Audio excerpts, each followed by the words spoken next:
किसानों की आमदनी कैसे दुगुनी हो, इसको लेकर बिहार की सरकार ने चौथे कृषि रोड मैप को लेकर चर्चा जरूर की है, लेकिन अभी तक चौथा कृषि रोड मैप धरातल पर लागू नहीं हो पाया है। हमारे साथ पूर्व कृषि मंत्री हैं सुधाकर सिंह, जिनके समय में इसकी सुगबुगाहट हुई थी। सर, चौथे कृषि रोड मैप की सुगबुगाहट हुई थी, लेकिन अभी तक लागू नहीं हो पाया है। कैसे किसानों की आमदनी दुगुनी हो? देखिए, अभी तो बिहार के किसानों की सबसे बुरी हालत ये है कि सूखा पड़ा हुआ है। अभी तत्काल प्रायोरिटी में सरकार को बहुत मजबूती के साथ किसानों की रोपनी के लिए उसको प्रयास करना चाहिए, और जो कृषि फीडर है उसमें बिजली की उपलब्धता के आधार पे 24 घंटा कर 20-22-24 घंटा कर देना चाहिए, जो अभी मात्र 10 से 12 घंटा देने का निर्णय सरकार ने लिया है। दूसरा है कि डीजल अनुदान भी देना होगा। कई इलाकों में अभी भी डीजल से खेती, पंप सेट से खेती होता है। ये दो तत्काल की व्यवस्था करनी होगी।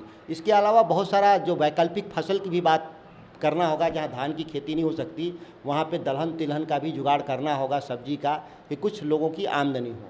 जहाँ तक कृषि रोड मैप 4 का सवाल है, उसमें हमारा मैं कृषि मंत्री था तो हमारा एक था कि इसका एक अध्ययन होना चाहिए कि दूसरा और तीसरा हम लक्ष्यों तक क्यों नहीं पहुँचे जो हम लक्ष्य तय किए थे। और निवेश भी हो गया था मेरा, इन्वेस्टमेंट को भी देखा जाए तो सरकार मानती है कि जितना हम लोगों ने इन्वेस्टमेंट करना था उससे ज़्यादा किया है, कम नहीं किया है, लेकिन परिणाम नहीं आया। अनाज का उत्पादन दोगुना होना, देखिए अनाज का उत्पादन दोगुना ही किसानों की आमदनी दोगुना हो गया है। यहाँ तो उत्पादन बढ़ा ही नहीं, तो स्वाभाविक है कि फिर आय कैसे बढ़ेगी। दूसरा ये है कि जो उत्पादन है वह बाजार में उचित मूल्य नहीं मिल रहा है, डिस्ट्रेस सेल है। बिहार एक ऐसा राज्य है जहाँ मंडी कानून के अभाव के चलते पूरा आप देखेंगे तो डिस्ट्रेस सेल है। करीब करीब आप मान के चलें कि केवल एक धान का ही अगर हम देखें धान, तो हमारे एवरेज 1600 रुपये क्विंटल से ज़्यादा बिहार में धान का बिक्री नहीं है। ठीक पंजाब में 2300 रुपया क्विंटल बिक्री है। तो ये कितना अंतर हो गया, 1/3। ये काफ़ी बड़ा रकम होता है। तो ये अगर हम इसको गैप कैसे ख़त्म करेंगे, गैप को ख़त्म करने के लिए हमको एक व्यापक ढांचागत सुविधा चाहिए। मंडी, लॉजिस्टिक, सप्लाई, प्रोसेसिंग, और इनमें निवेश हमको बढ़ाना होगा।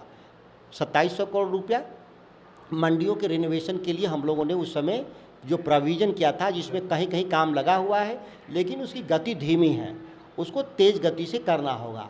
और सबसे इम्पॉर्टेंट चीज़ है कि हम कोई भी कारोबार को करने के लिए एक लीगल फ्रेम होना चाहिए, कानून होना चाहिए, जिसके जरिए ही उसको हम लागू कर सकते हैं योजनाओं को।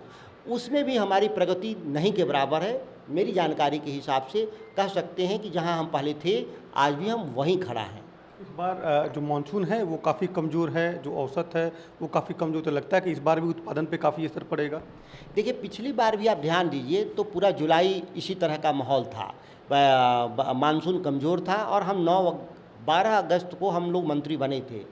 मैं आया तो चीज़ों को स्पीडअप कराया, और स्पीडअप कराया तो याद करिए कि उत्पादन हमारा 1 करोड़ की जगह 1.25 करोड़ हुआ, जबकि जो मौसम ख़राब था पिछली बार भी, मतलब सूखा की स्थिति थी, फिर वही हालत है।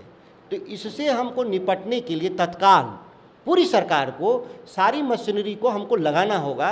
जिला प्रशासन से लेकर सिंचाई विभाग, बिजली विभाग, लघु सिंचाई विभाग और सहकारिता विभाग को, कृषि विभाग तो खैर इसका नोडल डिपार्टमेंट है, सभी लोग को सामूहिक प्रयास करेंगे तो हमारी खेती को अभी भी बचाई जा सकती है। थोड़ा देर हुआ है लेकिन समय ख़त्म नहीं हुआ है, लेकिन अब इसको हाई प्रायोरिटी में काम शुरू करना होगा। आपको लगता है कि जो बैठक हुई थी पिछले दिनों आपदा को लेकर, उसमें मंत्री खुद गायब थे, नहीं लगता कि इस तरह के कैसे? देखिए, वो बैठकों में मंत्री जी को बुलाया गया था कि नहीं बुलाया गया था ये हमको जानकारी में नहीं है, लेकिन एक बात मैं ज़रूर समझता हूँ एक राजनेता के तौर पे कि इस तरह की गंभीर मसलों पे हमेशा मंत्री और मुख्यमंत्री लोग को साथ बैठना चाहिए। मुख्यमंत्री को मंत्रियों के साथ बैठना चाहिए। क्या है कि जो जनप्रतिनिधि होता है वो जनता का प्रतिनिधि है, सीधे उसको फीडबैक रहता है। और जो सरकार में बैठे हैं, चूँकि वो जो प्रशासन में बैठे हैं, उनको फीडबैक उस स्तर का नहीं होता है। तो दोनों का समन्वय करके इस काम को तेज़ी से किया जा सकता। जहाँ तक मेरी जानकारी में है, जो पिछली बैठक हुई वो तो बहुत फ्रूटफुल नहीं रहा। अभी लोगों का बिछड़ा बचाने की बात कर रहे हैं, अब समझ लीजिए, रोपनी का समय निकला जा रहा है, आप बिचड़ा की बात कर रहे हैं।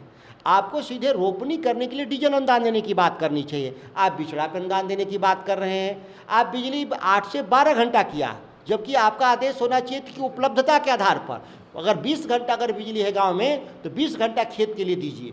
ये निर्णय लेना होगा हम लोग को, और जितना जल्दी हम लोग निर्णय लेंगे उतना ही तेज़ी से हम खेती को बचा पाएंगे। और अनुमान है कि जब हम 1 करोड़ की जगह 1.25 टन पैदा हुआ सूखे में, तो इस बार भी हम 1.25 पैदा कर सकते हैं। ये कोई बड़ी बात तो है नहीं। लगता है कि अधिकारी फीडबैक सही तरीके से नहीं दे पाते।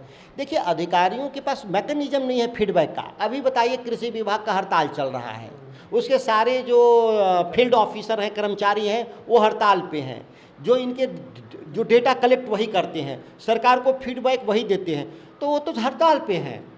तो आप अल्टरनेटिव मैकेनिज्म क्या है कि आप जनप्रतिनिधियों से बात करिए, सीधे वो मुखिया से बात करिए, ग्राम पंचायत के मुखिया से बात करिए, बीडीसी से बात करिए, विधायक से बात करिए, सांसद से बात करिए कि स्थानीय स्तर पे क्या उनको समस्या फेस कर रहे हैं, और उसके जरिए हम निदान निकाल देंगे। सर्वदलीय बैठक हो इस पर अगर होता तो और बेहतर होगा। सर्वदलीय बैठक तो इस तरह की विषम परिस्थितियों में होना चाहिए। 14 करोड़ लोगों की जीवन यापन का सवाल है, रोजगार का सवाल है, पलायन बढ़ेगा, लोग जानवर मरेंगे, पीने का पानी का संकट पैदा होगा। इसीलिए सर्वदलीय बैठक तो जरूर बुलाना चाहिए, ये बड़े सवाल पे। अब इससे बड़ा क्या सवाल हो सकता है बिहार के लिए। बिल्कुल, पूर्व मंत्री हैं सुधाकर सिंह लगातार किसानों के मुद्दे पर बात करते हैं। उन्होंने एक मांग भी की है कि मुख्यमंत्री नीतीश कुमार जी को सर्वदलीय बैठक बुलानी चाहिए और जो सूखे की स्थिति है इस पर तमाम जनप्रतिनिधियों से राय भी लेने की जरूरत है, ताकि किसानों की आमदनी दोगुनी हो और एक बार फिर बिहार में रिकॉर्ड खरीफ का उत्पादन हो सके। कैमरामैन सुनील के साथ अनीश कुमार, कृषि न्यूज़, पटना।